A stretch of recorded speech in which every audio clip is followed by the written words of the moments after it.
Législative du 8 janvier 2023. Le débat. «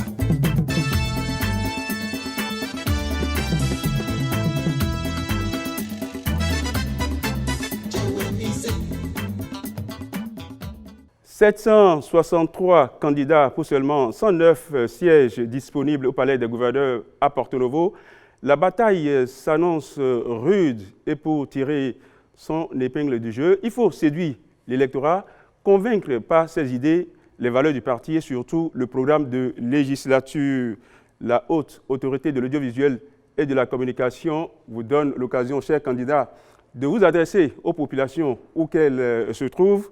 Mesdames et messieurs, bonsoir et merci de nous rejoindre dans cette émission spéciale consacrée au débat entre les acteurs politiques donc des 7 formations en lice pour le scrutin du 8 janvier prochain. Et comme thème du deuxième numéro de la série, eh bien, il est retenu la sécurité et la défense dans un contexte international miné par des questions liées à l'insécurité et au terrorisme. Comment les partis politiques en lice appréhendent-ils cette problématique? Tour à tour, nous allons leur donner la parole pour décliner leur programme de législature sur le thème en débat. Je ne serai pas seul pour conduire cette émission. Avec moi, mon confrère de Canal 3 Bénin, Herman Agnamoso. Herman, bonsoir. Bonsoir Renaud Capo, bonsoir chers invités. Pour le débat de ce soir, nous avons en plateau le général Célestin Guidimé qui représente le parti Union Progressiste Le Renouveau. Bonsoir mon général, bienvenue sur ce plateau. Nous avons à côté de lui Dr Bonou Brice du parti UDBN. Bonsoir docteur. Bonsoir monsieur le journaliste, bonsoir chers téléspectateurs. Après vous, docteur Akintola Mohamed Awali du parti Force Codepo Méné Émergent. Bonsoir docteur, bienvenue bonsoir, également. Bonsoir chers téléspectateurs. Eugène Azetassou, on ne le présente plus, il est du parti Les Démocrates. Bonsoir. Bonsoir sur le plateau, bonsoir aux téléspectateurs. Gafarou Radji, il est représentant du parti MPL, Mouvement Populaire de Libération. Bonsoir à vous également. Bonsoir cher ami. Et puis nous avons docteur Edon Syriac du parti Bloc républicain. Bonsoir, docteur. Bonsoir, chers journalistes. Bonsoir, chers téléspectateurs. Et pour finir cette présentation, on finit avec Moël Benin, qui est représenté ici par Léon Joël Koboulé. Bonsoir, Léon. Bienvenue. Bonsoir, monsieur le journaliste. Merci. Voilà, le débat est lancé. Toute première question, eh bien, je la pose aux représentants du parti FCBE dans l'ordre de tirage, dans l'ordre de prise de parole. C'est bien sûr les forces Cori pour un Bénin émergent qui arrivent premier. Première question donc. Les questions liées à la sécurité et à la défense occupent quelle place dans le programme de législature du parti FCBE? Merci monsieur le journaliste. Dans le programme de législature de notre parti, la question de sécurité et de défense du territoire national ont également une place de choix. Nous l'avons décliné lors de la formation de nos candidats pour l'Assemblée nationale, donc la 9e législature.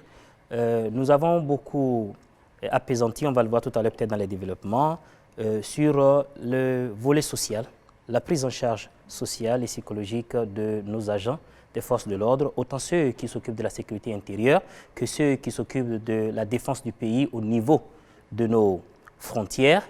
Nous avons également beaucoup parlé du volet équipement, du fait que le gouvernement et les décideurs doivent tailler une très grande importance à la question des accords en matière d'armement, en matière de sécurité, en matière de renforcement des capacités, avec qui nous les avons, avec qui nous devons nous permettre de les avoir et quelles sont les réelles intentions qui motivent ces accords-là. Est-ce que nous nous laissons encore attachés par les accords qui ont précédé notre ère et qui étaient beaucoup plus dans un rapport déséquilibré entre le colonisateur ou l'impérialiste ou le néocolon et nous en tant que puissance inférieure, ou alors dans le contexte actuel, nous devrions nous repositionner, renégocier ces accords-là. Et enfin, nous avons également beaucoup touché la collaboration entre les populations et les agents des forces de l'ordre et de défense. Voilà, de façon résumée, les aspects qui ont été touchés concernant la sécurité et la défense du territoire national dans notre programme de législature à la FCBE.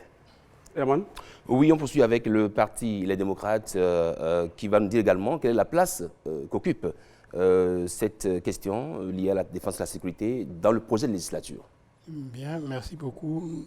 Dans la prochaine législature, nous avons estimé que la défense et la sécurité doivent avoir une place de choix Parce que sans la quiétude, sans bien régler ce problème au niveau de défense et de sécurité, on ne peut pas avoir de développement. Ce n'est pas possible. Par conséquent, nous avons effectivement insisté aussi sur les acteurs qui sont au front à ce niveau, qu'il faut effectivement bien entretenir pour qu'ils se donnent à fond. Mais nous avons aussi dit que pour les questions de défense, par exemple, il faut qu'il y ait une bonne collaboration de l'ensemble de la population. Et ça dépend de la gouvernance. Parce qu'il faut que ceux qui attaquent notre pays retrouvent dans n'importe quel élément de la population un adversaire. Ne serait-ce que sur les questions d'information, les questions qui permettent de renseigner les différentes positions. Et par conséquent, c'est une bonne gouvernance en général qui milite pour une bonne défense et une bonne sécurité. Bon, nous avons pensé aussi qu'il faudrait une clarté, une bonne clarté des options prises par le pouvoir, l'exécutif notamment, dans les questions de défense et de sécurité. Parce que, par exemple, ça fait longtemps que les pays limitrophes subissent des attaques djihadistes, mais nous avons fait comme si nous n'étions pas concernés, tout simplement parce que le Parlement n'a pas joué son rôle. Pour nous, le Parlement doit jouer son rôle de contre-pouvoir à ce niveau-là précis et à d'autres, pour qu'il y ait une clarté dans les options qui sont prises pour les questions de défense et de sécurité. Le bloc républicain. Merci, monsieur le journaliste. Encore une fois, bonsoir, chers téléspectateurs. Je voudrais rappeler d'abord l'idéologie du bloc républicain. Le bloc républicain est un parti conservateur d'idéologie libérale. Et c'est important ce rappel parce que les libéraux placent la sécurité au cœur de leurs activités. Parce que sans sécurité, il ne peut y avoir de la promotion de l'investissement. Pour nous, les libéraux, c'est l'investissement privé qui pourrait au développement. Et donc, sans cette sécurité, on ne peut avoir cet investissement nécessaire pour accroître le développement des populations. Et ce qui fait que nous distinguons globalement deux types, quand nous regardons. Nous avons le grand banditisme et les problèmes de cohésion sociale qui peuvent conduire progressivement à la radicalisation, comme nous le voyons aujourd'hui. Et donc, face à ça, nous proposons deux grandes solutions. Pour ce qui est du grand banditisme, c'est une solution purement militaire, une solution purement sécuritaire. Et pour ce qui est des questions de cohésion sociale, des conflits interpersonnels qui peuvent conduire à la radicalisation, il est nécessaire de combiner la question sécuritaire et les questions de développement. Et donc, nous œuvrons dans ce sens-là dans notre programme. Si vous prenez les trois axes clairs du programme, qui est le renforcement d'abord du développement du Bénin, l'amélioration, le renforcement aussi de la résilience et enfin la consolidation de la cohésion sociale. Quand on prend tous ces trois axes, on voit que le développement, la cohésion sociale permet de nourrir le développement et améliore les conditions de vie des populations. Et donc les questions sécuritaires ne peuvent qu'être une question, ça fait partie de notre ADN, comme je l'ai dit au départ, à cause de notre idéologie et de notre mouvement qui est un mouvement vraiment basé sur une idéologie bien définie. Merci. On va écouter Moël Béné sur la question. Je vous remercie, monsieur le journaliste. Nous partons d'abord d'un constat. Comment notre gouvernement, depuis quelques années, a pu faire face à ces défis de sécurité ou de défense.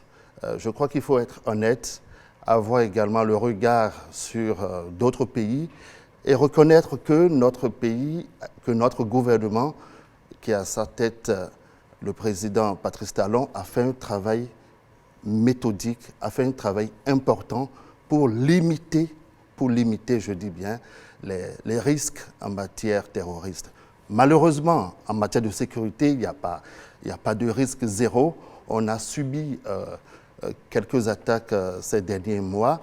C'est la preuve que nous devons reconsidérer notre approche sur cette question. Alors, le projet de législature de Moël Béné, c'est « Osons l'inclusion pour un Bénin inclusif ». Vous savez, que ce soit les attaques terroristes ou le grand banditisme, ce qui fait le lit pour l'avancée de ces phénomènes, c'est la pauvreté. Ce qui fait le lit pour ces phénomènes, c'est l'exclusion sociale. Comment faire en sorte que nos compatriotes, où qu'ils soient sur le territoire national, soient inclus dans notre processus de développement? C'est notre challenge. La lutte contre le terrorisme ou bien une bonne sécurité n'est pas seulement une question militaire ou une question d'équipement. Si vous ne faites pas en sorte que les populations puissent être incluses dans un processus de développement, que les populations puissent avoir les choses, je veux dire, élémentaires, rudimentaires, vraiment, je pense que c'est une façon de les exclure de notre processus de développement. Et évidemment, quand les populations se sentent abandonnées, elles se jettent malheureusement dans les bras de ces bandits ou de ces terroristes. Alors déjà, je dis qu'il faut reconnaître les efforts du développement, insister sur l'inclusion sociale et aussi, parlant de la lutte contre le terrorisme, également féliciter le gouvernement pour cette initiative d'Accra, dont le président Patrice Talon parle beaucoup et dont il est l'un des leaders, parce que cette initiative d'Accra nous positionne dans un élan sous-régional, puisque le phénomène n'est pas national. Ce n'est pas seulement le Bénin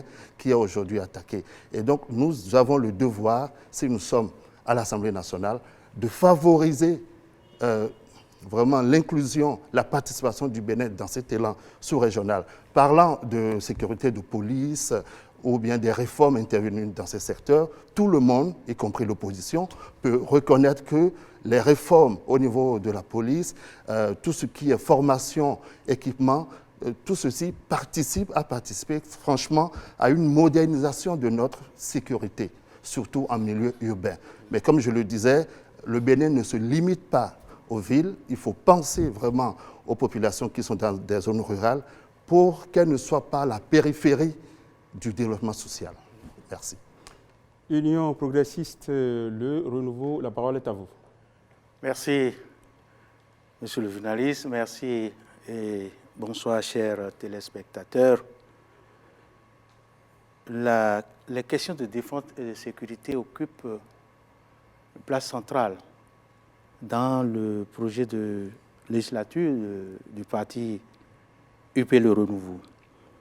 Parce que, en fait, nous sommes partis du postulat qu'il n'y a pas de développement sans sécurité ni paix et que les lourds investissements qui sont consentis aujourd'hui doivent être protégés pour pouvoir porter leurs résultats.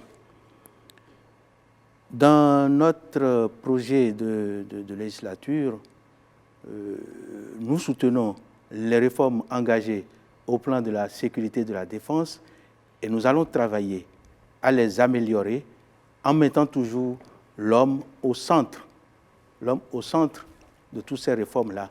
Parce qu'en fait, l'idéologie de notre parti, qui est le progrès, la solidarité, l'inclusion sociale, nécessite vraiment que ces réformes soient centrées sur l'homme. Les questions de sécurité et de défense deviennent aujourd'hui des questions transnationales et c'est pourquoi nous mettons beaucoup l'accent sur la coopération régionale, la coopération bilatérale pour pouvoir gérer toutes ces questions. Et les renforcements de capacités, tout ça, et les réformes qui sont en cours, nous allons les aborder tout à l'heure dès que nous serons sur les questions appropriées sur ça. Là. Merci beaucoup. L'ordre de passage a été quelque peu écorché. On devait écouter l'UDBN avant l'UP Le Renouveau. UDBN, sur la question de défense et sécurité, quelle place occupe ce sujet-là dans votre projet de législature? Merci, monsieur le journaliste. Bonsoir, chers téléspectateurs. Je suis heureux d'être devant vous ce soir pour vous dire la question de sécurité et de défense au sein de l'UDBN est le cœur même du symbole du parti. Je commence par décortiquer un peu, commençant par la définition de UDBN. Union. lorsque nous disons union, quand il y a union, il y a la paix. La paix est carrément l'opposé de l'insécurité, de la guerre et autres. Démocratique, lorsqu'il y a la démocratie, lorsqu'il y a l'alternance qui est prônée et promue, vous êtes sûr qu'il n'y aura pas de soulèvement. Pour un Bénin nouveau, le Bénin nouveau, c'est un Bénin où chaque citoyen béninois se sent chez lui, se sent à l'aise, se sent dans sa peau, trouve à manger, trouve où vivre aisément. Et je reviens sur le symbole du parti politique qui est le maïs. Le maïs déjà mûr, le maïs prêt à consommer. Vous savez, il y a plusieurs types d'insécurité. Et ce que nous constatons généralement, c'est la faim qui amène les gens à aller vers le banditisme. C'est le manque qui conduit les gens à aller vers ça. L'UDBN a choisi de tout faire, de légiférer autrement au niveau de la 9e législature pour permettre à chaque Béninois, où qu'il soit, quoi qu'il fait, de vivre aisément, de trouver à manger son pain tous les jours. La question de sécurité et de défense émane surtout du pouvoir central. C'est le pouvoir central qui définit les axes, les stratégies. Mais l'UDBN s'invite au débat désormais pour redéfinir le concept même de la chose. Et s'il faut, orienter les débats dans le sens où on doit mettre le citoyen béninois au cœur même de la sécurité nationale. Parce que tant qu'il n'y a pas une poche d'insécurité à l'interne, on ne pourra pas avoir des attaques externes. Merci beaucoup. Le mouvement populaire de libération, pour fermer la première marche. Merci beaucoup. Bonsoir, chers téléspectateurs. C'est encore une fois un réel plaisir pour nous d'être ici aujourd'hui pour parler fondamentalement des questions de sécurité. Je voudrais rappeler qu'on ne peut aller à un développement harmonieux, intégral d'un pays sans un climat de paix et de sécurité. Et cette dynamique, le mouvement populaire de libération y participe à travers son projet de législature dont la vision est un engagement partant de notre engagement. La vision qui est de faire du Parlement béninois un levier de l'enracinement de la démocratie et le développement intégral du Bénin. Nous sommes d'accord que les questions de sécurité sont des questions beaucoup plus dévolues à l'État central, mais de notre position de député, nous devons y contribuer. Nous pensons que nous avons ressenti le débat autour de deux aspects principaux. Nous pensons que la sécurité doit être d'abord humaine, quand on parle du grand banditisme, et la sécurité liée à la défense du territoire. Pour nous, notre action, puisque nous savons le rôle d'un député, le rôle d'un député, c'est voter les lois, contrôler l'action du gouvernement et, dans une certaine mesure, animer la vie politique. Nous pensons que notre action sera beaucoup plus de revoir les accords qui ont été conclus par notre pays depuis le Moyen-Âge et qui aujourd'hui gouvernent toujours les aspects sécuritaires. J'ai suivi une intervention où pour pouvoir prendre des équipements, il faut d'abord avoir une certaine autorisation.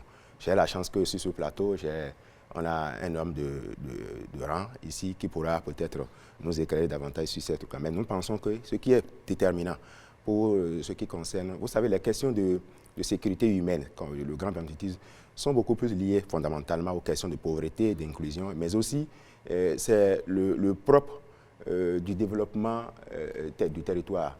Vous allez voir les pays ou les villes dans lesquelles il y a beaucoup plus de ces cas de banditisme sont les villes qui ont connu une certaine expansion. Le développement appelle effectivement à l'insécurité. Donc il va falloir alors travailler ou renforcer la capacité ou les compétences des villes pour qu'ils soient capables, puisque si nous ne maîtrisons pas la situation au niveau local, il sera difficile de pouvoir la maîtriser au niveau national. Donc nous pensons qu'il faut trouver un mécanisme pour renforcer un peu la compétence des villes, pour qu'ils soient en adéquation, ils soient à même de faire une riposte conséquente. Nous pensons aussi qu'il faut développer une collaboration active avec les populations. Puis sans renseignement, aucune sécurité, aucune mesure n'est possible, vous voyez. Donc il faut développer une collaboration avec les populations à la base. Nous pensons fondamentalement qu'il faut inciter le gouvernement à faire de la formation, à prendre des équipements.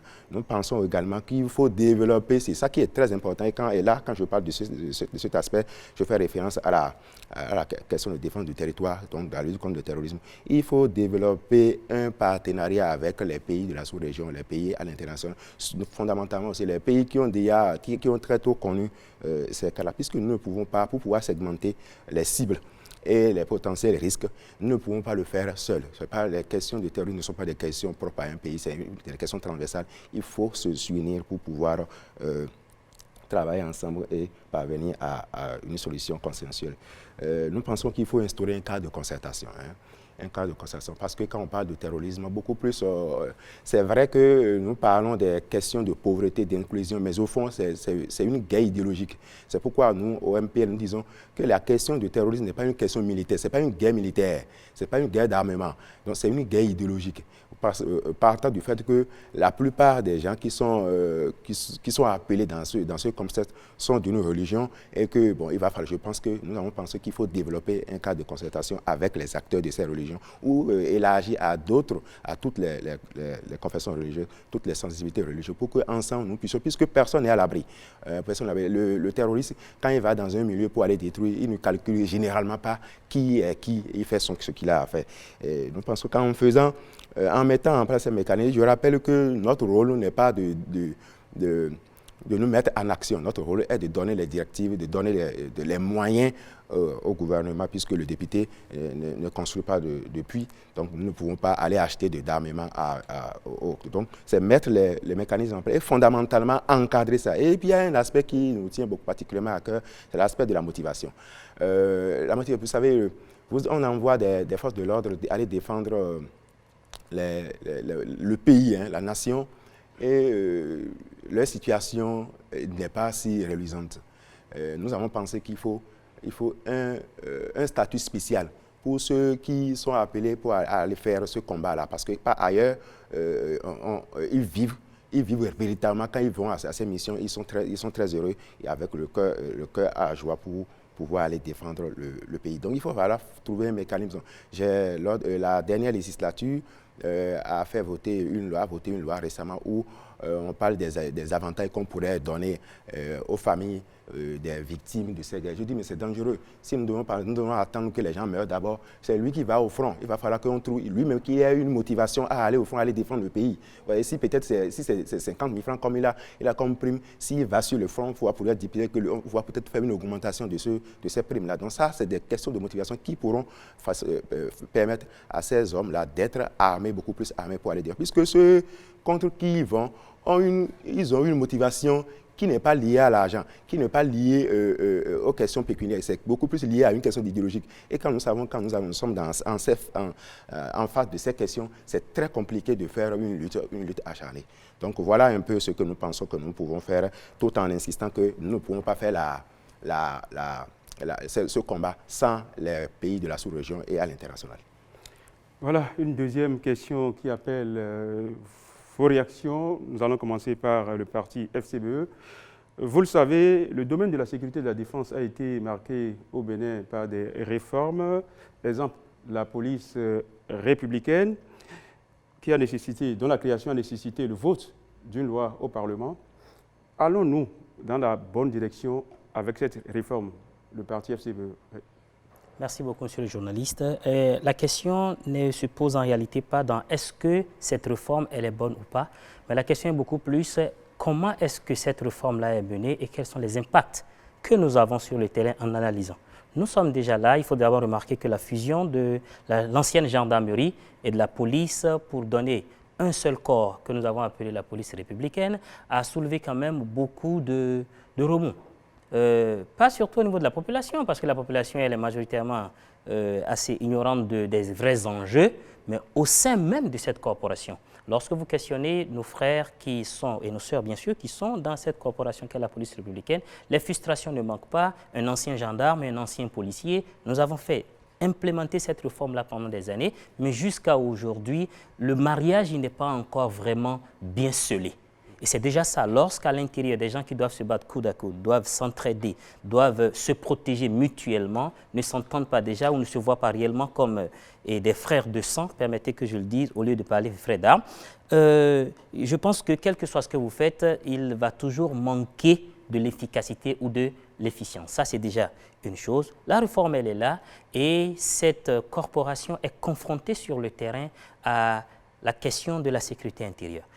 Certains intervenants en ont parlé tout à l'heure. Oui, vous savez, pour régler un problème, ils sont là pour sécuriser la population. Pour régler ce problème de sécurité, il faut d'abord remonter aux causes même de ce problème-là, la pauvreté. Mais la pauvreté sous quelle forme? En fait, nous nous retrouvons actuellement dans un contexte où après presque 2 mandatures de gestion du pouvoir en place, on se retrouve à remarquer, à constater de plus en plus un grand gap entre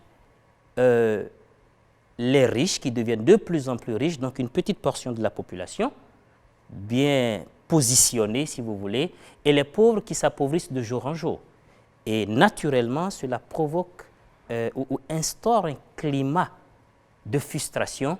Et lorsque les gens ont faim, comme on le dit, on ne contrôle pas toujours ce qu'on fait et cela ne relève plus réellement de l'éthique. Donc, il faudrait travailler déjà à réduire ce gap-là.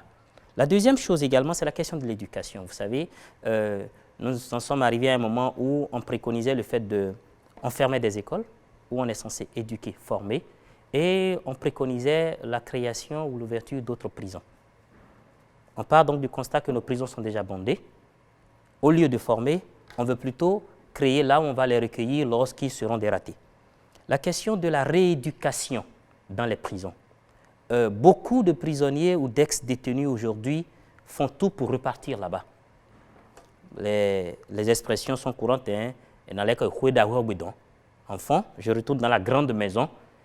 L'une des raisons, c'est que je suis sorti, je n'ai pas de prise en charge, je n'ai pas de suivi, je n'ai rien à manger, alors qu'au moins, là-bas, je mange aux frais du prince. Donc, il vaut mieux pour moi être incarcéré, mais au moins trouver la pitance quotidienne, que d'être dehors et de me débattre dans tous les sens. Lorsqu'ils sont là, il faudrait que nous puissions travailler à... c'est un centre de rééducation. Et lorsque nous remettons ces détenus-là en liberté, nous devons avoir de meilleurs citoyens, puisqu'ils sont allés là-bas pour qu'on corrige ce qui n'a pas marché dans le processus et qui a fait qu'ils se sont retrouvés là-bas. Leur prise en charge dans beaucoup de pays, et cela ne demande pas quand même grand moyen. Ce que nous dépensons pour les maintenir là-bas peut être dépensé pour prendre en charge, pour orienter, pour, comment on appelle, guider vers l'emploi, former et ainsi de suite, mettre des psychologues, comment on appelle, à contribution. Je pense qu'on devrait, pour résoudre ce problème-là et faciliter donc la tâche aux agents de la police républicaine pour que leur travail puisse quand même être un travail réussi au profit de la population, on devrait toucher ces axes-là, la question de l'emploi des jeunes.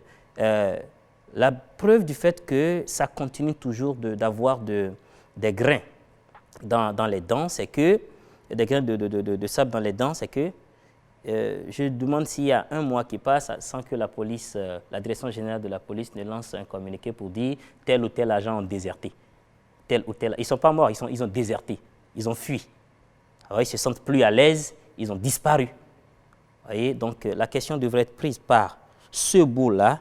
Et je pense que s'il est fait ainsi, on pourrait peut-être sentir mieux le bon, l'efficacité, l'efficience de cette réforme que nous sommes en train d'implémenter depuis quelques années.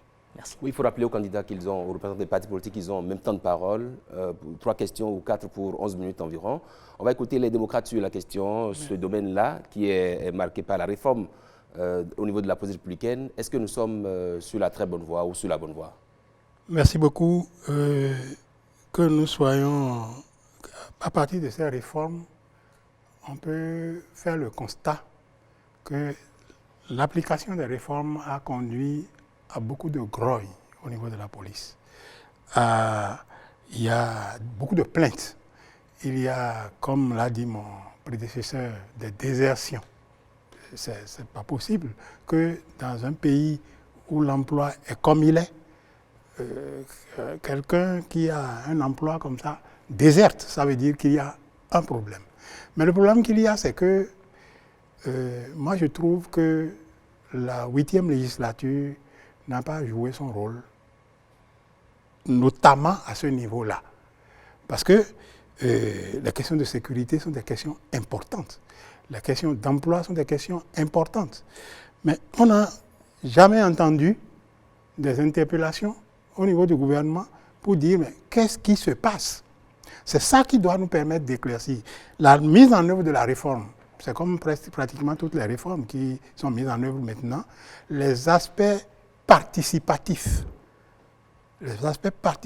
qui conduisent à une bonne réforme, à ce qu'il y ait une adhésion des acteurs à la réforme pour faire marcher les réformes, ces aspects participatifs ne sont pas nécessairement bien pris en compte. Et parfois ne sont pas pris en compte du tout. Et on met en œuvre une réforme, et puis ça, c'est K1, KA, et l'institution qui doit jouer le rôle de contre-pouvoir. Le rôle de contre-pouvoir, ça ne signifie pas du tout que c'est pour enquiquiner, non, mais c'est pour permettre de clarifier, comme je l'ai dit tout à l'heure, de clarifier les enjeux, de clarifier les différents axes et de faire en sorte que les choses se comprennent mieux et que les perspectives soient plus claires. Or, l'institution n'a pas joué ce rôle. Donc, on ne peut pas dire que cette réforme a marché. Cette réforme n'a pas marché. Elle gagnerait à être reprise, à être rediscutée, à être redimensionnée pour qu'on puisse avoir effectivement à ce niveau-là des acteurs qui s'impliquent et qui donnent d'eux-mêmes. Ça a manqué, à mon avis, au niveau de cette réforme, au niveau de la police. Et bon, je ne peux pas dire que c'est une réussite. Voilà, merci. Le bloc républicain est sur la même question. Merci beaucoup. Avant de répondre à la question, je voudrais clarifier, en tant que parti quand même de la mouvance, clarifier certains propos que j'ai entendus ici. Il faut éviter, quand on s'adresse à sa population, de la marginaliser ou de la sous-estimer. Dire que la population est ignorante, je ne crois pas qu'elle est ignorante. La grande majorité de la population comprend très bien et le peuple béninois est vraiment en veille et arrive à suivre aujourd'hui. On voit d'ailleurs la pression du contrôle citoyen qui a été marqué depuis 2016 avec les réseaux sociaux. Les populations sont en information, ils ont l'information, même si certaines informations sont déformées, mais ils arrivent quand même à suivre et elle est loin d'être ignorante. On ne peut pas prôner la cohésion sociale et stigmatiser des gens. Quand on veut être élu, quand on prétend à des postes à l'Assemblée nationale, on ne peut pas dire ici aujourd'hui au Bénin, et il faut méconnaître même la question réelle de terrorisme ou de l'extrémisme violent qui frappe l'Afrique de l'Ouest, c'est que, contrairement à ce que vous pouvez voir en Afghanistan, qui était basé sur des idéologies, chez nous, ce n'est pas des questions idéologiques en réalité. Toutes les études l'ont montré, il y a eu des études très sérieuses qui ont montré qu'il ne s'agit pas de questions, des questions idéologiques, mais beaucoup plus des questions de cohérence sociale et des questions de certaines ethnies et certaines personnes qui se sentent exclues. Et donc, il ne faut pas stigmatiser une religion particulière pour dire que la plupart viennent de ces religions-là, donc ces religions-là, c'est les religions des terroristes. En faisant ça, et vous prônez en même temps la cohésion sociale, je pense que vous êtes en train de vous perdre et de faire un faux chemin. Alors, deuxième chose et troisième chose, on a parlé ici de beaucoup de questions de l'emploi. Rien que dans le quinquennat passé, c'était 800 000 emplois qui ont été créés. Et rien qu'avec G10 aujourd'hui, on est à 1800 emplois qui ont déjà été créés et il y a des emplois qui sont encore en train d'être créés. Et l'éducation a été le secteur dans lequel le gouvernement actuel a le plus investi et a fait les mieux de réformes d'éducation et la santé, avec le programme qui est en cours sur les questions de l'enseignement et la formation professionnelle.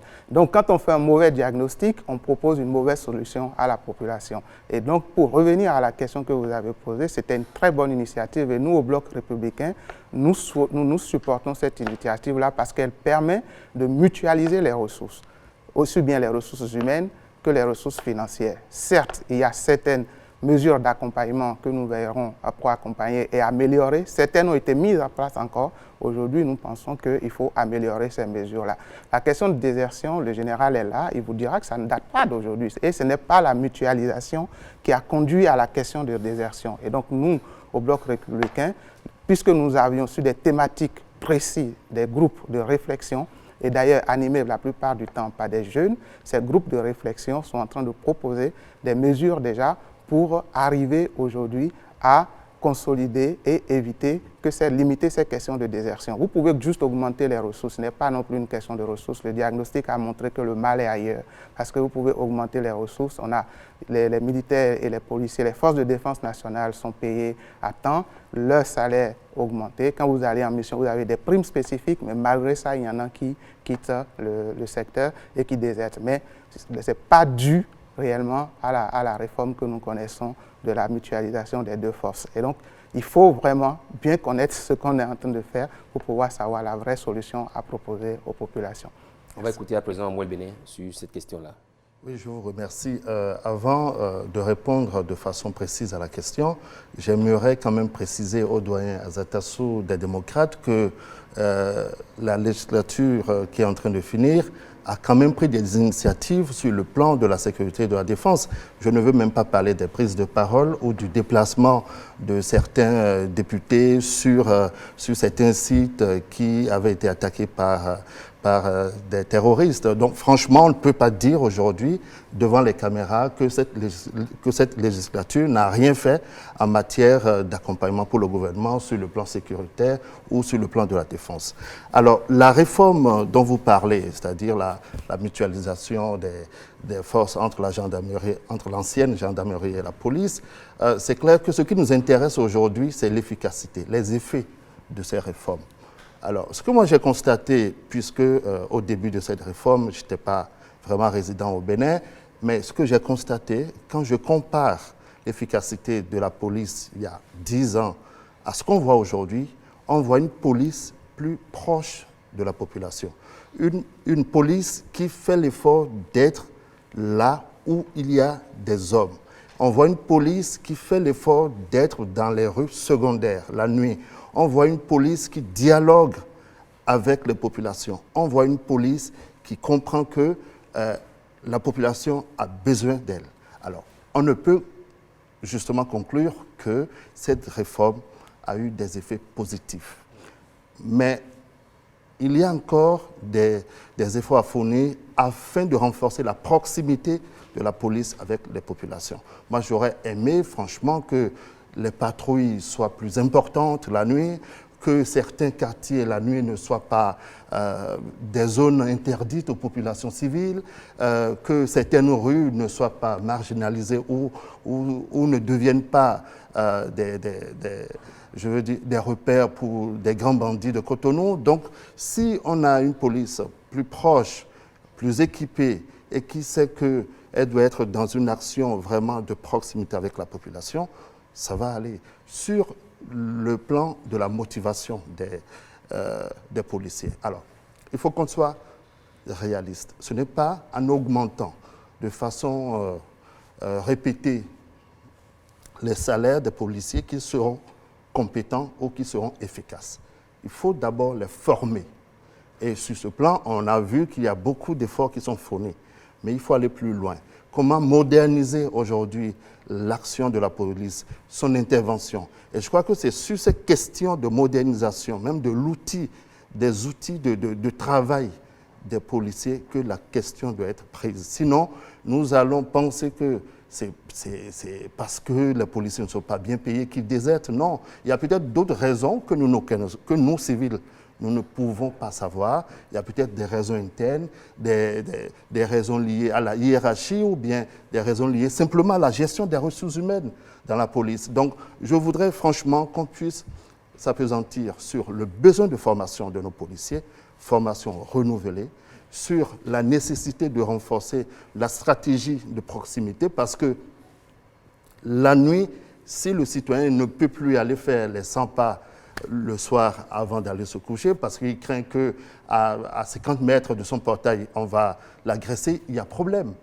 Si je ne peux pas aller dans une rue à Agla parce qu'on me dit, voilà, il y a 3 jours, on a agressé 10 personnes dans la même rue, il y a un problème. Donc, je crois que notre police doit trouver les stratégies qu'il faut pour renforcer la proximité.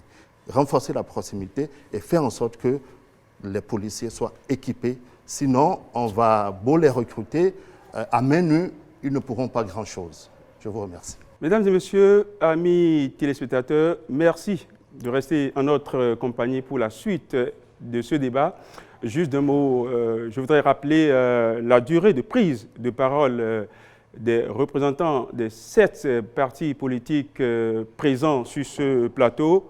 Mouel Bénin, 7 minutes 34 secondes. Bloc républicain, 5 minutes 29 secondes. Mouvement populaire de libération, 6 minutes 37 secondes. Les démocrates, 5 minutes 04 secondes.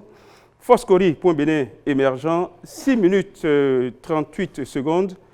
UDBN, 2 minutes 19 secondes. Union progressiste, le renouveau, 1 minute 53 secondes. Herman.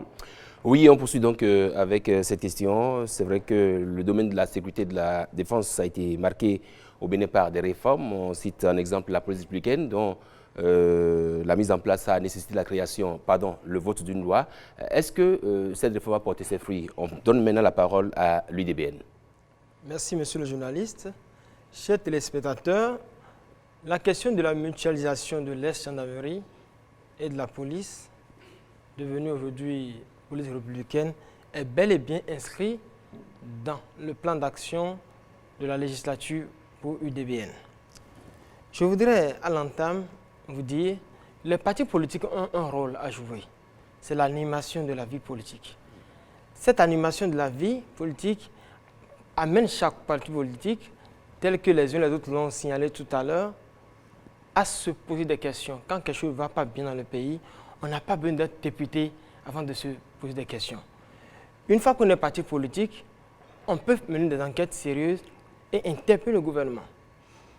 UDBN aujourd'hui a déjà fait un travail de fond et a prévu, lorsque nous serons représentés au Parlement, nous allons aller certainement sur cette question du fait qu'il y a des défections au niveau de la police républicaine. C'est vrai.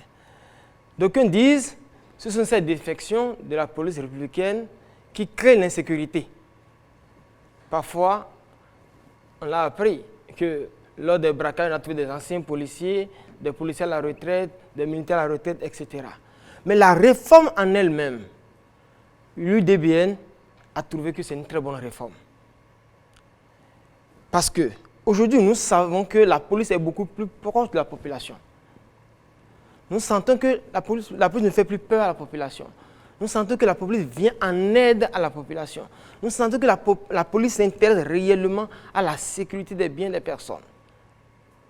Mais du fait qu'il y a quelques soucis, souffrons que toute réforme a des couacs.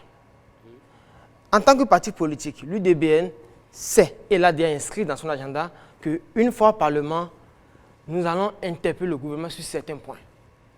À savoir, demander comment le traitement des policiers républicains se fait. Qu'est-ce qui pose problème? Mener des enquêtes de fond pour savoir quel est le réel problème.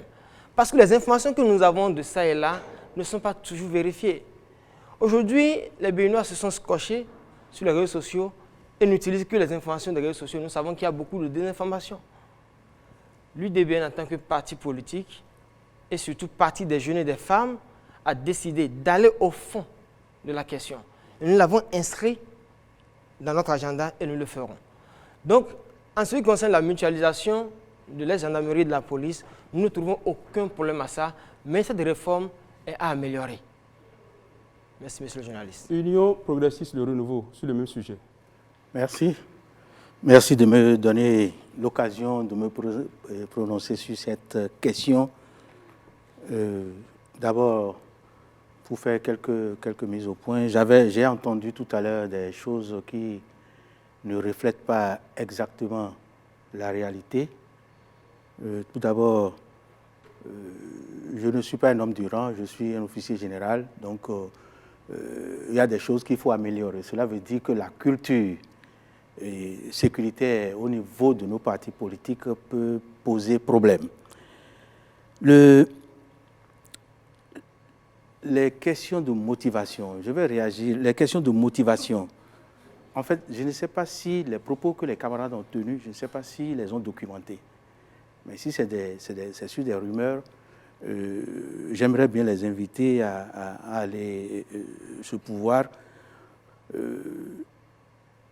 Relativement à la prise en charge des ayants droit des militaires policiers décédés au champ d'honneur, je crois que c'est la première fois dans notre pays qu'une réforme comme ça a été menée et les ayants droit sont entièrement pris en charge. C'est la première fois. C'est des choses qu'il faut corriger. Je félicite les camarades qui ont bien compris la quintessence de la réforme et au sein de toute corporation, il y a toujours des frustrations. Il y a toujours des frustrations. Et la police républicaine, c'est 5 ans. C'est 5 ans. Donc, c'est trop peu pour qu'on dise que la réforme a pris, la réforme n'a pas pris, la réforme est... Mais c'est un état final que nous sommes en train de rechercher qui va prendre du temps. Si vous prenez la Belgique aujourd'hui, qui a commencé avant nous depuis 1998, ils sont encore en train d'avoir des problèmes de gestion des ressources humaines. Et toute réforme appelle de la résistance au changement. Donc tout ce que vous entendez là, dans les réseaux sociaux, les propos, c'est des nostalgiques et qui procèdent vraiment de la résistance au changement. Et c'est des questions qu'il faut traiter dans la gestion des ressources humaines. Est-ce que, la question que je vais poser aujourd'hui à nos populations, est-ce que la sécurité n'est pas mieux assurée aujourd'hui que dans la période de 2005 et 2016? Oui. Et beaucoup de camarades l'ont signifié tout à l'heure. J'ai le privilège d'avoir assisté à toutes les réformes que nous avons engagées, pas en tant que peut-être observateur et en tant qu'acteur. Je continue de dire que s'il y a une réforme à soutenir aujourd'hui et qui nous concerne tous, s'il y a une réforme à améliorer, c'est la réforme concernant la force unique de sécurité intérieure que nous appelons la police républicaine. La police est plus proche des populations aujourd'hui. Les désertions, mais il y en a partout. Même dans les armées américaines et françaises, il y a toujours des désertions. Mais je vous dis que c'est des phénomènes assez marginaux. Mais si le gars, en postulant pour la police, il trouve mieux ailleurs, on ne le retient pas. Il peut partir. Et je ne sais pas si vous avez le nombre exact de policiers qui sont partis. Je ne sais pas s'ils atteignent 20. Et sur les 12 000 que nous continuons aujourd'hui, mais c'est un épiphénomène, c'est très marginal. Il faut chercher à comprendre. Et si vous avez des difficultés, posez la question aux acteurs, aux porte-parole de la police nationale, de la police républicaine et autres personnes qualifiées, pour qu'on vous indique. Mais si vous voulez vous baser sur les rumeurs, si vous voulez vous scotcher aux réseaux sociaux, vous ne pouvez pas aller à l'Assemblée avec ça. Merci. La fusion. La fusion, c'est un bel exemple. Un exemple à poursuivre. C'est l'innovation majeure que notre pays a apportée au système de sécurité connu dans la culture francophone. Et en France, que par héritage colonial nous copions tous, mais ils ont reversé aujourd'hui la gendarmerie au ministère de l'Intérieur depuis 2009. Et il est fortement question de créer une force, disons, une force unique régalienne de sécurité. Et cela veut dire que nous n'avons pas mal choisi en fusionnant la police et la gendarmerie. Et en le faisant, mais nous avons réalisé plus de 80% de couverture du territoire national. Il y a aujourd'hui plus de 410 commissariats sur les 546 arrondissements.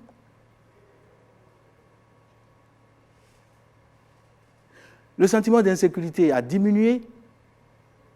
Et du point de vue de la circulation sur les corridors, de la liberté de passage sur les corridors, nous avons été classés premiers de la CEDEAO. Et quand vous allez à l'international, les gens vous demandent, mais comment vous avez fait? Comment vous avez fait? Et il y a eu un sondage, pas fait par nous, par l'Institut Afro-Baromètre, qui estime à 76% aujourd'hui la confiance que les Béninois portent à la police républicaine. Ils ont plus confiance à la police républicaine qu'aux élus. Donc cela veut dire que si nous parlons des mêmes populations, parce que j'ai entendu dire que la réforme n'a pas marché, qu'il faut reprendre, qu'il faut redimensionner, qu'il faut faire... Non, la question n'est plus là aujourd'hui. C'est comment améliorer ce qui est fait et qui a été apprécié à l'intérieur comme à l'international.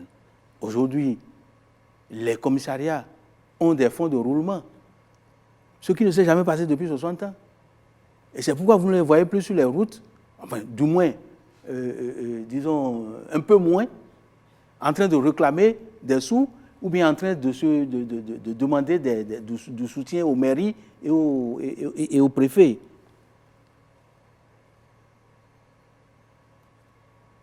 Il faut en améliorer aujourd'hui l'efficacité, la légitimité, et j'insiste sur ça. La légitimité, c'est quand une police se fait obéir sans forcer. Je crois qu'il faut aller vers là. La légitimité de notre police et la proximité spatiale, on l'a déjà réalisé avec le maillage qui est en cours. Il y a aussi la proximité comportementale et que la police inspire confiance aux populations au lieu de leur inspirer la peur. De faire en sorte que tout ce qui est kaki, tout ce qui est bleu marine, tout ce qui est militaire ne soit plus étranger à nos populations. C'est dans cette confiance, parce que c'est la confiance qui entraîne la collaboration. On ne travaille qu'avec celui en qui on a confiance. Et aujourd'hui, le travail de la police républicaine tend vers là. Et quand vous lisez bien les justificatifs annoncés par le gouvernement pour créer la police républicaine, j'ai entendu mutualiser, non, c'est la fusion. Ce n'est pas la mutualisation, c'est la fusion. Cela veut dire que progressivement, les deux forces feront une seule force. Et la police républicaine, comme je le dis, c'est l'état final recherché. Une seule force de sécurité intérieure. Aujourd'hui, nous avons, comme je le dis souvent, un seul guichet de sécurité intérieure. Les populations n'ont plus à choisir entre la police et la gendarmerie comme ça se faisait avant. On a un seul interlocuteur aujourd'hui. C'est un avantage pour les populations. Et sur ces questions, moi je crois qu'il faut viser les avantages, disons, que les populations tirent dans ces réformes-là et que le gouvernement a engagé et que nous soutenons et que nous cherchons quand nous serons au Parlement, et j'espère que nous y serons massivement, à améliorer pour le bien-être des populations en mettant au centre l'homme. Merci. Merci. Herman. On va écouter le MPL sur cette question, sur cette réforme. Est-ce que le MPL a précisé cette réforme-là? Avant d'aborder la question, je voudrais faire un petit rappel que la problématique concernant le terrorisme, cette affaire de guerre idéologique dont nous avons parlé ici, ne provient pas forcément de nous. Le secrétaire général adjoint du gouvernement, porte-parole du gouvernement, M. Wilfried Léon Mbedji, l'a dit à lui lors d'un point de presse. Il répondait à la question d'un journaliste qui lui disait si ce n'est pas une question de développement, de manque d'infrastructure qui fait que les gens s'adonnent à ce phénomène. Et il a dit non, que c'est une question d'idéologie et il a répété ça plusieurs fois. Il a dit qu'ils sont même à pied d'eux pour voir les acteurs des religions pour voir comment il faut à organiser ça. Donc ce n'est pas une invention du MPL. Je ne voudrais pas faire de polémique sur ça et on va aller. Je voulais rappeler que la fusion entre la police et la gendarmerie, au MPL, nous n'avons rien contre ça.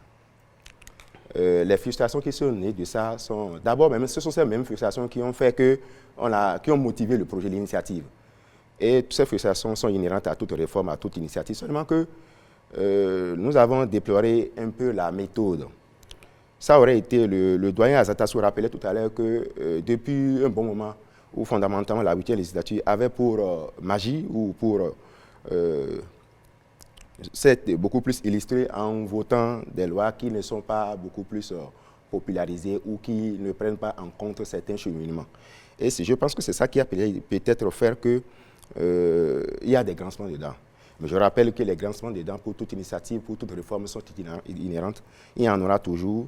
Et même nous pensons qu'une fois au Parlement, notre action sera d'œuvrer à ce que, pour permettre à ce que le gouvernement puisse intensifier les sensibilisations au sein de la corporation pour favoriser une compréhension mutuelle. Normalement, ça doit concerner même du premier au dernier agent de la police. Et ça, ce serait un moyen de beaucoup plus renforcer le projet, l'initiative de fusion. Parce que avoir 2 unités de forces de l'ordre qui jouent presque pratiquement les mêmes rôles, il va forcément avoir problème C'est pourquoi nous pensons qu'il n'y a pas véritablement un problème. Est-ce que la réforme a marché? Nous pensons, j'ai eu la chance de lire le rapport de Afrobaromètre, et que comme c'est une étude réalisée, nous pensons effectivement qu'il y a beaucoup plus, les populations ont beaucoup plus confiance à la police républicaine. Et nous avons même testé certains dispositifs, notamment la police scientifique, et qui nous a montré que vraiment, véritablement, il y a du bon qui se fait. Mais nous pensons qu'il faut renforcer tout ce qui se fait, faire en sorte que d'ici, la police républicaine n'a que 5 ans, d'ici 10 ans, nous puissions balayer un peu de revers de main tous les grincements des dents, toutes les irrégularités qui ont été constatées. Merci. Voilà, une troisième question sur laquelle vous êtes appelés à réagir, chers invités. Vous le savez, la lutte contre le terrorisme, c'est un sujet de grande actualité. Nous commençons par le parti FCBE. Que préconise le parti FCBE pour enrayer le phénomène? Merci beaucoup. Je vais revenir tout à l'heure sur certains propos que j'ai entendus par-ci et par-là qui m'interpellent et qu'il faut que je clarifie. Mais répondant d'abord à votre question, je dirais que le programme de législature de la Force Cori pour un Bénin émergent préconise d'abord un contact ou alors une identification de ces poches de terrorisme-là. Les zones qui ont été touchées, qui sont susceptibles d'être touchées, c'est déjà ça. Et identifier quelles sont les causes endogènes qui pourraient faciliter la pénétration de ces agents terroristes-là au Bénin. C'est déjà la première des choses à faire et endiguer ces causes-là. On commencera déjà par là. Il y a la question de l'équipement.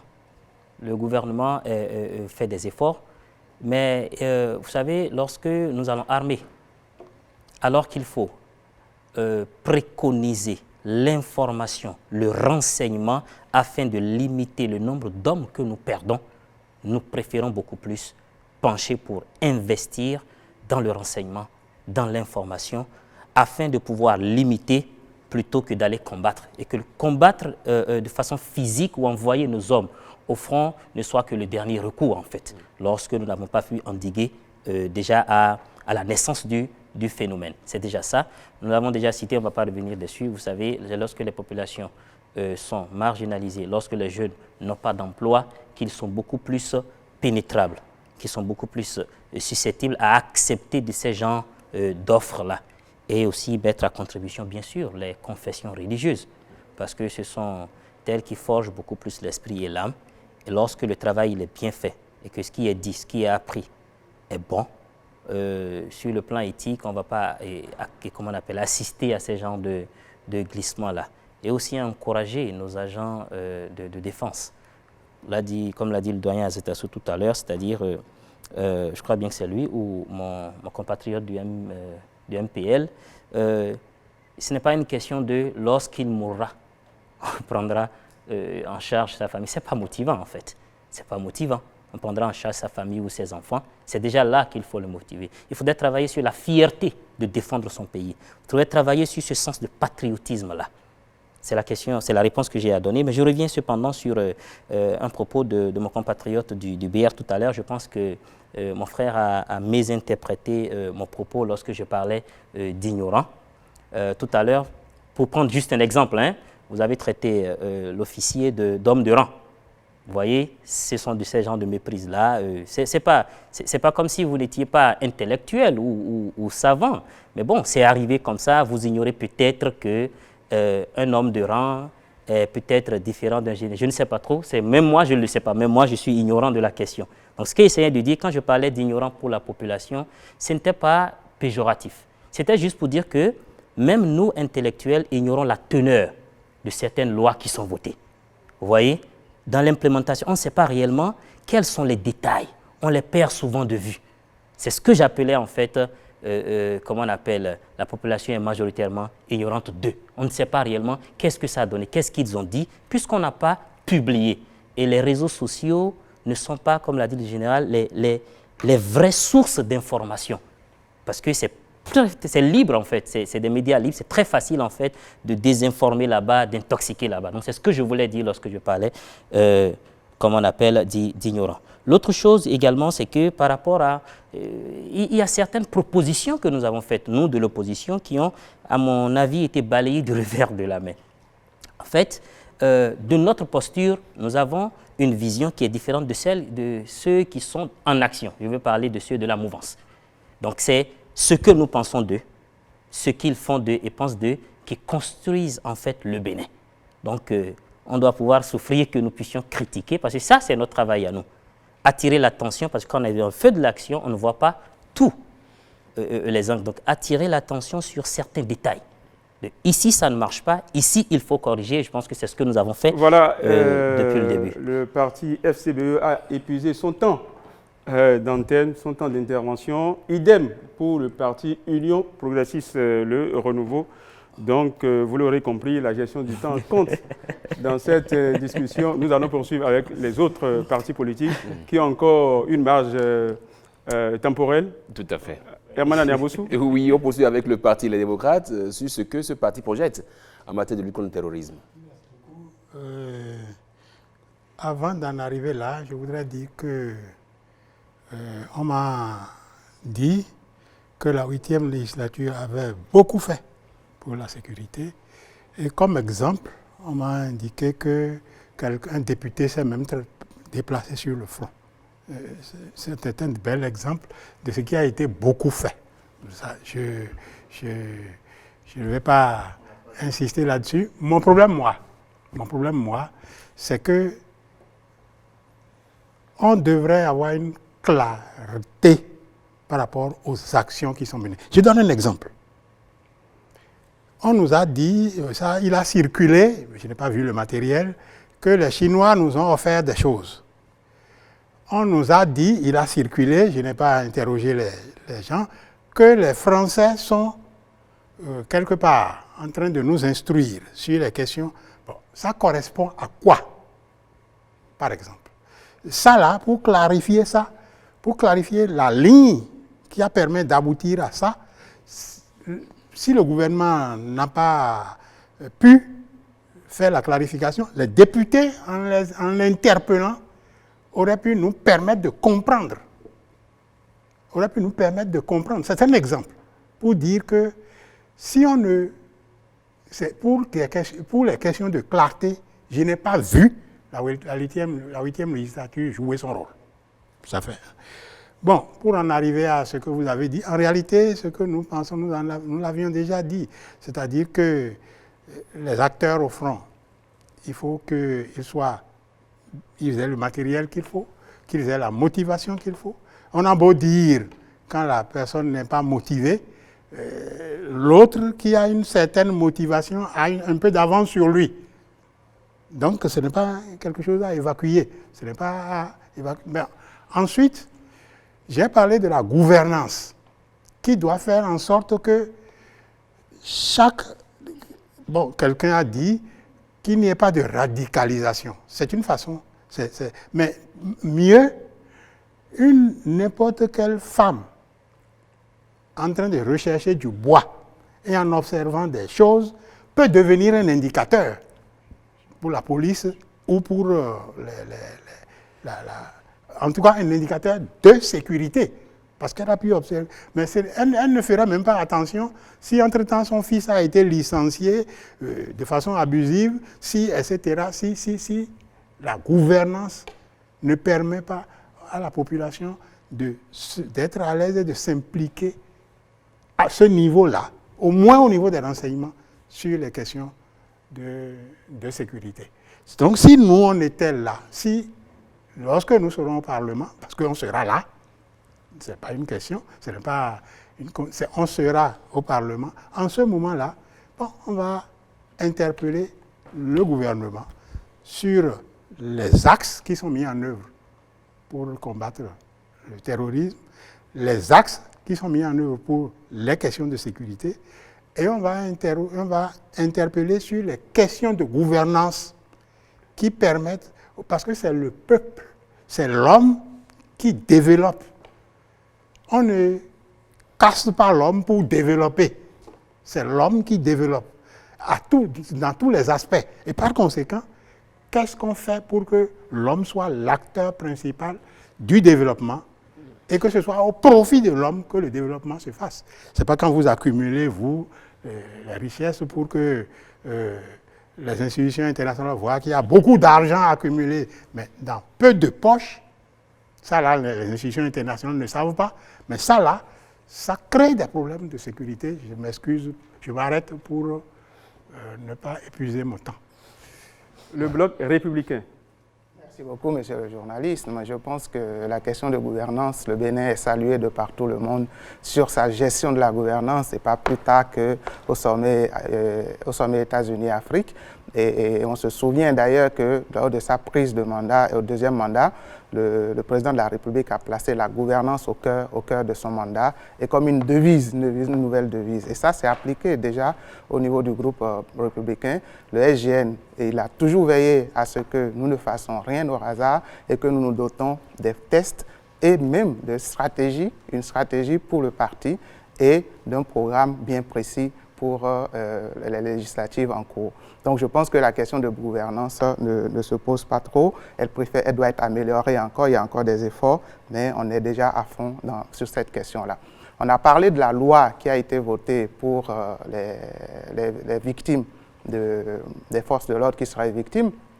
Mais vous savez, on prend des assurances tous en ayant envie pour permettre à nos enfants de protéger quelque chose et d'avoir quelque chose si un malheur nous arrive. Donc ça ne veut pas dire que parce que l'État décide de rétrocéder quelque chose et de garantir un avenir aux parents d'un défunt qui peut être un militaire, ça ne veut pas dire que ce n'est pas une motivation et ça ne veut pas dire qu'on attend que la personne meure avant de l'activer. Moins on l'activera, mieux on sera content, et je pense qu'il faut encourager cela, surtout que c'est une question inédite. Sur la question de l'extrémisme violent, nous l'abordons de façon holistique. Et c'est pour ça que je disais à l'entame de mon propos, de notre idéologie libérale, la sécurité est au cœur de notre programme. Et donc, dans cette posture, la sécurité se traite de façon holistique. Et l'extrémisme, il y a le volet développement et le volet sécuritaire. Sur le volet sécuritaire, nous allons, une fois à l'Assemblée nationale, militer que les forces de défense soient réellement dotées d'une loi de programmation militaire. Parce que la logique de programmation budgétaire annuelle n'est pas adaptée aux forces de défense nationale. Ils ont besoin d'avoir une vision à court et moyen terme, donc plus ou moins 4, 5, 6 ans, pour être sûr de pouvoir avoir les moyens nécessaires, aussi bien en termes de financiers que des moyens d'hommes, pour des objectifs bien précis pour pouvoir adresser les questions sécuritaires. Nous pensons aussi qu'il faudrait aujourd'hui, lors de notre programmation, de tout ce que doit faire l'État au niveau stratégie, au niveau de documents de politique, traiter la question sécuritaire et les questions de cohésion sociale de façon transversale. Parce que le vrai problème, je le dis encore, c'est les conflits interpersonnels et non réellement l'idéologie qui justifie ce que nous voyons aujourd'hui au niveau du Bénin. Et donc un développement harmonieux comme ça a été fait, et nous allons le renforcer du territoire pour éviter qu'il qu'il y ait un développement équilibré du territoire. Merci. Que préconise Moël Béné pour enrayer le phénomène du terrorisme ou de l'extrémisme violent au Bénin? Alors, je ne vais pas rebondir sur les propos du doyen Zatossou, mais je crois qu'on s'est compris. Je suis d'accord avec lui. Ça peut arriver qu'un parti de la mouvance et de l'opposition puisse partager un point, c'est sur la clarté. C'est très important pour le gouvernement d'avoir une communication très claire sur le dossier de lutte contre le terrorisme. Parce que c'est quand c'est pas clair que les gens sont là à inventer toutes les choses possibles pour polluer la compréhension même du sujet par les populations. En même temps, il faudrait reconnaître que les questions de défense et de sécurité sont tellement délicates qu'on ne peut pas en parler tous les matins dans les médias, surtout quand on est à l'initiative, surtout quand il s'agit du gouvernement. Alors, cette précision faite, je veux rappeler, parce que beaucoup l'oublient, que Moël Béné est un parti de la majorité présidentielle. Nous assumons, nous accompagnons les actions du gouvernement. Et sur ce point précis, dans un État qui se respecte, c'est le gouvernement qui est à l'initiative des efforts en matière de sécurité et de défense. Et dans ce sens, évidemment, nous appuyons ce que fait le président de la République, par exemple, son leadership dans l'initiative d'Accra, qui permet aux pays membres de cette initiative de trouver des ressources nécessaires en leur sein pour accélérer l'équipement qu'il faut afin de faire face aux problèmes du terrorisme. Mais également faire en sorte que, si nous sommes à l'Assemblée nationale, que nous puissions améliorer. Parce qu'on voit tous, même sur ce plateau, vous constatez que la compréhension d'un parti à un autre est différente du sujet. Donc ça veut dire quoi? À l'Assemblée nationale, il faut faire un effort de mise à niveau d'information.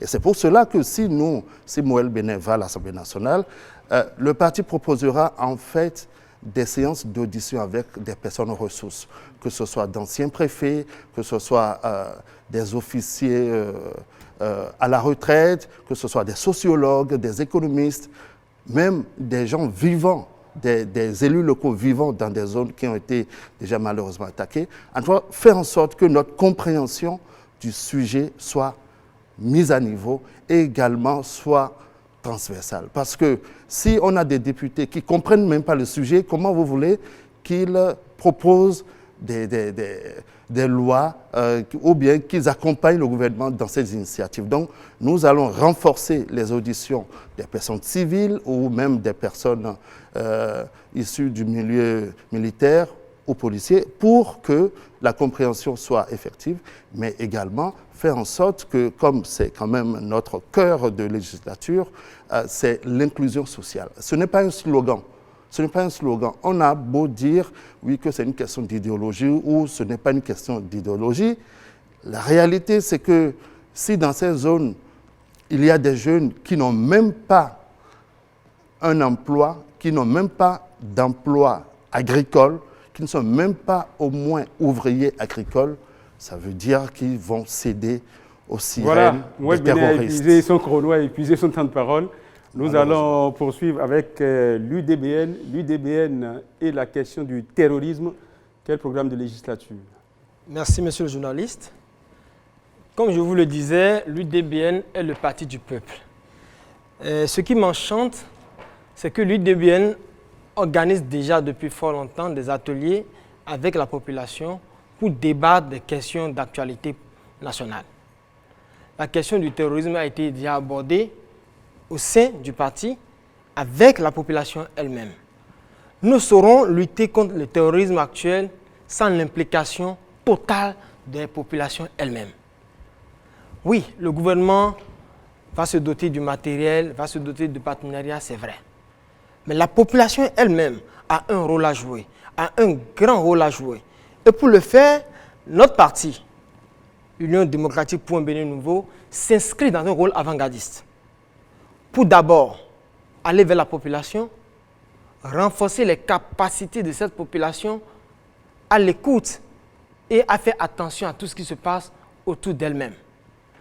Et nous avons mis l'accent particulier sur la révision de certaines lois déjà votées par les anciennes les législatures. Je parle par exemple de la loi sur la transhumance. Parce que par le biais de la transhumance, nous avons beaucoup de pénétration. Il faut revoir les lois et voir les points forts et les points faibles et voir où est-ce qu'on peut travailler sérieusement pour la sécurité. Amener le gouvernement à impliquer le Parlement dans le choix des partenaires stratégiques pour ne pas avoir les mêmes problèmes que nos pays frontaliers. Je veux parler du Burkina, du Mali dernièrement. Il faut que le gouvernement, avant de prendre des choix stratégiques en matière de défense et de sécurité, consulte le Parlement. Le Parlement doit désormais consulter le peuple pour que les choix que le gouvernement va faire, va opérer, ne soient pas contraires aux choix que le peuple aurait souhaité. Il faut investir sérieusement dans l'éducation et la formation. Parce qu'un homme bien éduqué, bien formé, saura que faire. Quand on va lui poser des choses qui ne sont pas réellement ce qui va pour sa gouverne, il saura comment refuser et que faire. Il faut s'intéresser sérieusement au traitement de nos agents de sécurité. Je parle de la police républicaine, j'étais venu sur ça avant, et de nos agents de défense. Je parle des militaires et paramilitaires. Donc, c'est autant de choses qu'il faut faire pour s'assurer que le terrorisme sera totalement évacué. La question de l'implication des leaders religieux est très prépondérante sur la question de la gestion du terrorisme. L'UDBN a déjà, depuis fort longtemps, commencé par mener des ateliers, des formations à la base avec les chefs religieux pour les impliquer dans la gestion de la chose politique. Donc cela est très important pour pouvoir remédier au terrorisme. L'UP Le Renouveau ayant déjà passé son temps de parole, on va donner la parole à l'OMPL qui n'a plus qu'une minute également pour suivre la question. La minute que j'ai, je pourrais dégager 30 secondes pour que le représentant de l'UP Le Renouveau puisse nous aider à répondre à une question. Parce que tout à l'heure, j'ai entendu, si vous avez des difficultés de compréhension, vous ne savez pas certaines choses, il faut aller vers la police, il faut aller vers tout. Je voudrais alors je vais lui laisser le temps pour nous dire comment on pourrait faire ça. Parce que je ne suis pas sûr qu'un parti d'opposition aille vers la police républicaine, pas parler de la police républicaine pour qu'on puisse nous donner certaines informations. Alors, j'ai compris, je ne sais pas comment le BR est arrivé sans avoir fait le même diagnostic que nous, à proposer peut-être presque les mêmes choses que nous. Parce que la question, nous pensons qu'il faut une politique nationale de lutte contre le terrorisme. Et cette politique, c'est une politique qui doit pouvoir prendre en compte la programmation de l'intervention des actions des forces de défense béninoises. Et pour ça, nous pensons qu'il nous faudra mettre en place une loi aussi claire qui planifie comment cette lutte doit se faire. Nous pensons aussi, en s'alliant sur la méthode de l'UDBN, qu'il faut sécuriser nos frontières et par conséquent une loi sur la protection de nos frontières, sur l'immigration. Voilà, excite le mouvement populaire de libération. Pour ce qui est du temps de prise de parole, c'est terminé. Nous allons poursuivre la course avec les trois partis politiques qui ont encore quelques secondes à glaner pour conclure. Oui. Nous avons les démocrates qui ont encore quelques secondes, le Bloc républicain et l'UDBN. Herman, on va les écouter sur le mot de la fin. Voilà, la conclusion avec les démocrates. Tout à fait, oui. Merci beaucoup. Les questions de défense et de sécurité, comme toute la gestion du pouvoir, a été tributaire de l'étouffement du débat national. Le débat national n'existe plus. Et nous, si on va au Parlement pour réinstaurer le débat national. Quand on parle de clarification, ça veut dire qu'on n'a pas discuté. On ne discute pas. Si vous n'êtes pas content, vous ne pouvez pas le dire. Ou si vous le dites, dans certains contextes, on cherche des trucs et on vous... Non. L'étouffement des libertés, l'étouffement du débat national, ça dérange dans tous les aspects de la gouvernance, surtout dans les questions de défense et de sécurité. Il faut absolument... C'est vrai que ce n'est pas des questions qu'on va discuter tous les jours. En public, il y a certainement des problèmes de stratégie. Mais enfin, il y a une orientation nationale qu'on doit adopter, que la nation doit adopter et dans laquelle doivent s'insérer les différentes stratégies. Et ça n'a pas eu lieu. Ça n'a pas lieu et c'est ça qui a été la cause, en réalité, problèmes que nous avons vécus. J'espère que les auditeurs nous suivent, que la population nous suive et qu'il faut réinstaurer le débat national. Nous, on va au Parlement réinstaurer, vous l'avez dit, Merci le Parti beaucoup. des démocrates a fait passer son message. Il y a eu le temps qu'il faut pour le faire. Herman, on va continuer. Nous avons 2 minutes 30 pour le bloc républicain. On va l'écouter sur la question, sur le mot de la fin. Merci beaucoup. Je dirais au doyen qu'il vient de faire le débat. Donc, je ne vois pas quel débat il veut restaurer encore, puisqu'il est là aujourd'hui, on est en train de débattre.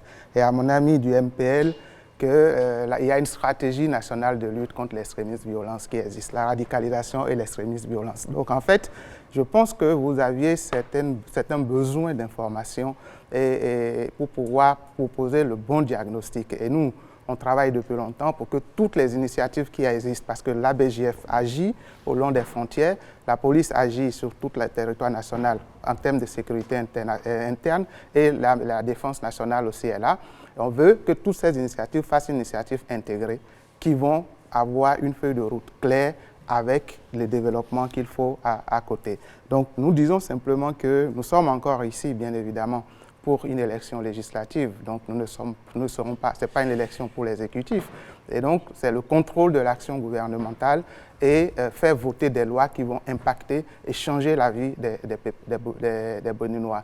La vision Alafia 2025 arrive à échéance. Le Bénin va entamer une nouvelle vision qui va passer d'une concertation nationale et la question sécuritaire, le Bloc républicain verra à ce que la question sécuritaire soit prise dedans pour que les Béninois se projettent et ça va être notre vision commune et nous voterons cela par une loi ou voire un référendum pour que cela soit imposé à tout le gouvernement qui passera parce que ça va être la vision commune des Béninois.